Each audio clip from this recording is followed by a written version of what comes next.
Los 27 jefes de Estado y de Gobierno rechazaron también comenzar a negociar hasta tanto Londres no notifique su decisión de marcharse, según el artículo 50 de los tratados europeos, e instaron a hacerlo lo antes posible.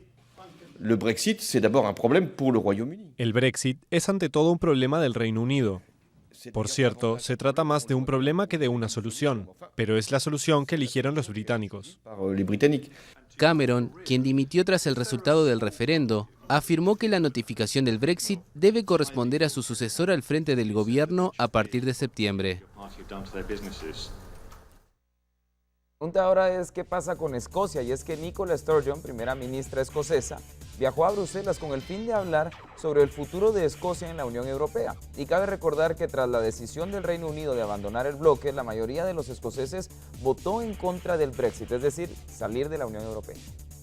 La primera ministra escocesa Nicola Sturgeon está en Bruselas para hablar sobre la situación de su país, luego de que Reino Unido decidiera salir de la Unión Europea. Este miércoles se reunió con el presidente del Parlamento Europeo, Martin Schulz, y estaba previsto un encuentro con el presidente del Ejecutivo, Jean-Claude Juncker. Por su parte, el jefe del Consejo Europeo, Donald Tusk, rechazó reunirse con ella.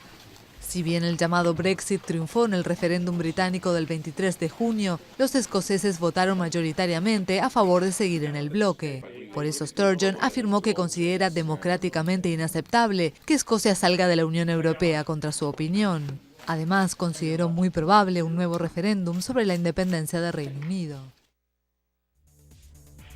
También el presidente de Rusia, Vladimir Putin, ordena levantar las sanciones en contra de Turquía en el sector del turismo para normalizar las relaciones comerciales. Y cabe señalar que las sanciones se dictaron en contra de Turquía a raíz de la grave crisis diplomática entre los dos países, iniciada cuando un caza ruso fue abatido por la aviación turca en la frontera con Siria. Estamos levantando las restricciones administrativas en este ámbito. Pido al gobierno ruso que comience el proceso de normalización del comercio y de nuestras relaciones económicas con Turquía. Es lo que tenemos por ahora en el bloque de noticias internacionales. Por supuesto que seguiremos ampliando más información más adelante. Ahora regresamos con Ricardo y Verónica. Y llegó la hora de hablar del tema central. Hoy estamos hablando nada más ni nada menos que de esta posibilidad de la justicia directa para intervenir en un tema controvertido, en un tema complejo, Verónica. Vamos a ubicarnos en esta pantalla central, que es la que marca el tema que todos los días analizamos, ya con muchas respuestas de la gente y la mayoría oponiéndose, por supuesto, al matrimonio de menores. Obviamente, estamos hablando de cómo va a intervenir la justicia en torno a una autorización que hasta este momento era únicamente competencia de de la familia, obviamente. Y esto es lo que ha generado más controversia, María René.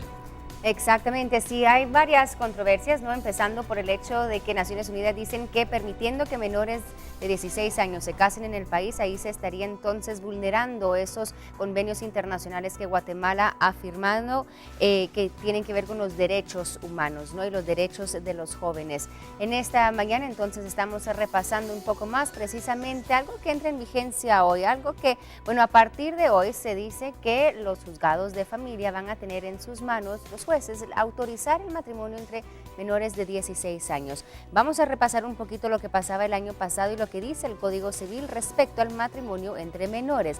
Fíjense que vamos a empezar con esta gráfica. Las reformas aprobadas el 5 de noviembre del 2015 son las siguientes, y se decía que hombres, o se dice más bien dicho, que hombres y mujeres deben tener 18 años para contraer matrimonio. La edad para que el juez autorice un matrimonio se elevó de 14 a 16 años de edad.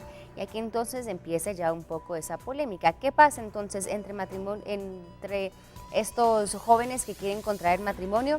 Es un proceso, dicen, que tiene que llevarse a cabo. Uno, la solicitud debe llegar a un juez. Este juez debe solicitar a la PGN, además, su opinión sobre esta petición, y se tienen que hacer las investigaciones pertinentes, las investigaciones, por ejemplo, de condiciones socioeconómicas de los jóvenes, si podrán entonces mantener a una familia o niños en caso de que lleguen a tener hijos, y así entonces también se debe investigar el contorno, el contexto de la vida de estos jovencitos. La PGN además debe presentar un estudio psicológico de ambos jóvenes y un juez, dicen, debe priorizar el interés superior de adolescentes, bueno, y dicen respetar también el derecho de opinión. Si existen indicios sobre amenazas o vulneraciones, un juez debe remitir a las autoridades correspondientes con el fin de proteger a los menores. Es parte entonces de las propuestas y de lo que se lanza, de las reformas que se hacen al Código Civil y cómo entonces a partir de ahora se va a manejar la aprobación de matrimonios entre jóvenes de 16 años. Esto, como dijimos, sigue creando controversia, especialmente cuando tenemos un alto índice de embarazos entre niñas y adolescentes en nuestra Guatemala y cuando vemos que el abuso sexual hacia menores se está incrementando.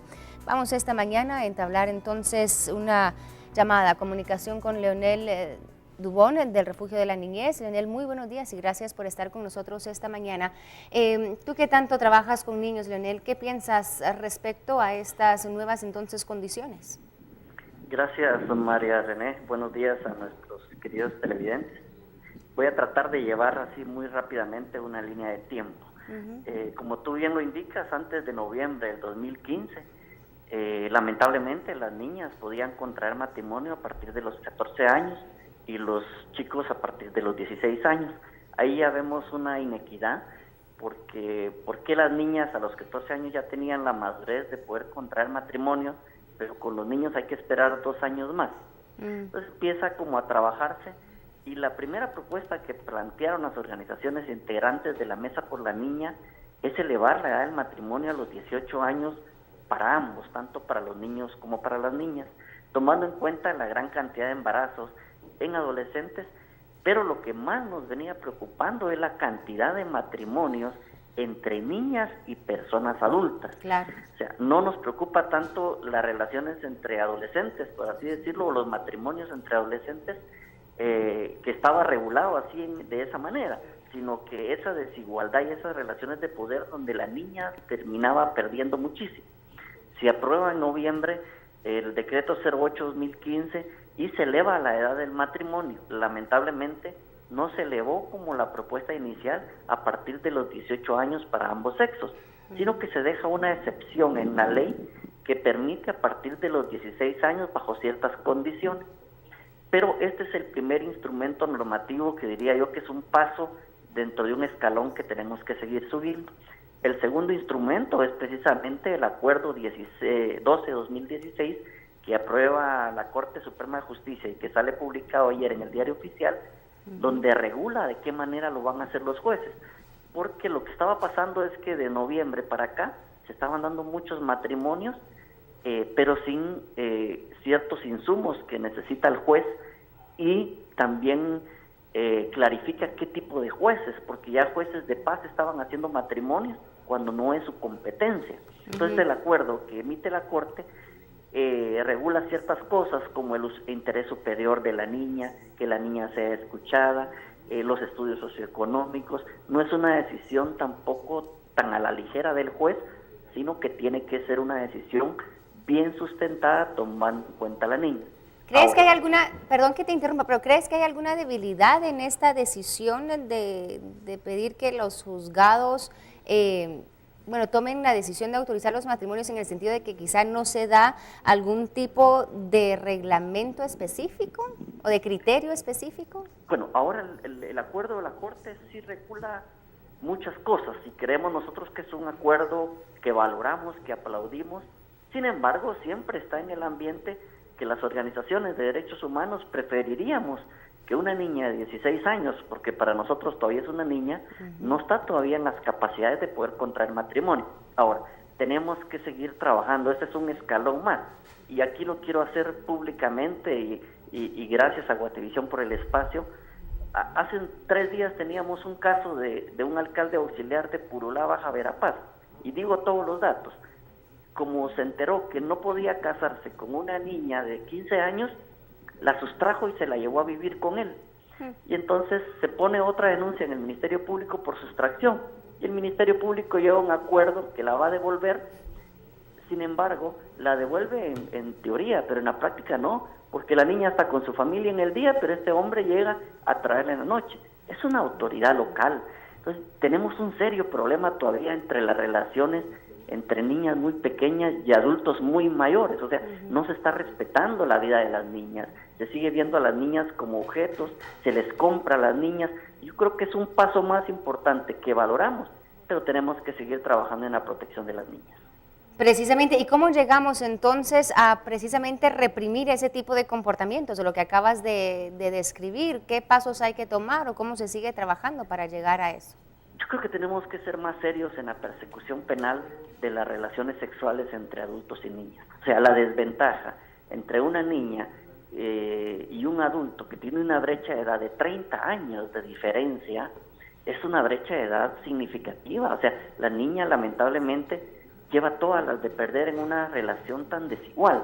Claro. Sin embargo, esto que aprueba la Corte, este acuerdo 12-2016, lo vemos como un paso importante, pero todavía hay mucho por hacer para la niñez en el país. Nosotros creemos que la niñez en el país sigue estando desprotegida, no hay todavía condiciones garantes de sus derechos humanos, y si compartimos lo que dice Naciones Unidas, el escenario ideal es que las niñas se desarrollen plenamente hasta los 18 años y en su mayoría de edad puedan tomar decisiones, porque todo matrimonio infantil sigue siendo desventaja para las niñas, y sobre todo porque no estamos hablando de matrimonios entre adolescentes hombres y adolescentes mujeres. El gran porcentaje de los matrimonios sigue siendo entre adolescentes mujeres y adultos hombres que se aprovechan de las niñas y de su estado de vulnerabilidad.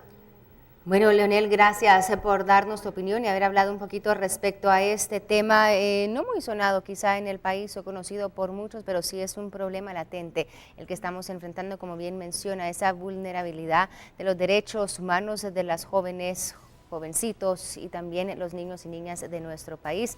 Hay que venir, como dice Leonel Dubón, según él, a fortalecer aún más los derechos de estos ciudadanos guatemaltecos. Un paso entonces que se toma con esta regulación de los matrimonios entre menores de edad y también menores de edad, como escuchábamos, con adultos, especialmente cuando hablamos de jovencitas que contraen matrimonio o que son vendidas a estos hombres. Vamos a seguir con más esta mañana. Gracias, María René, por este tema. Y ahora sí hablamos de la economía, que también aporta cosas. Muy buenos días, Mónica. Cuéntanos de qué hablamos esta mañana.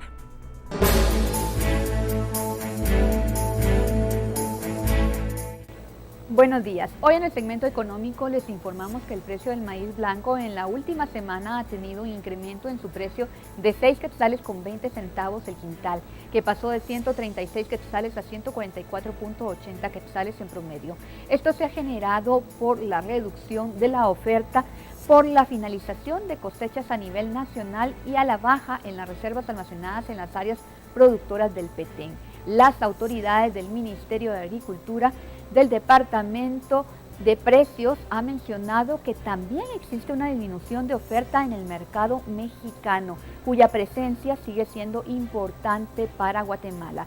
Para la próxima semana se esperaría que los volúmenes en oferta y posible incremento del precio pueda reflejarse, lo cual es recurrente en esta época del año por la estacionalidad del cultivo. Además, les informamos que el precio del frijol negro se mantuvo entre los 410 quetzales del quintal y el precio del arroz oro en 274 quetzales el quintal.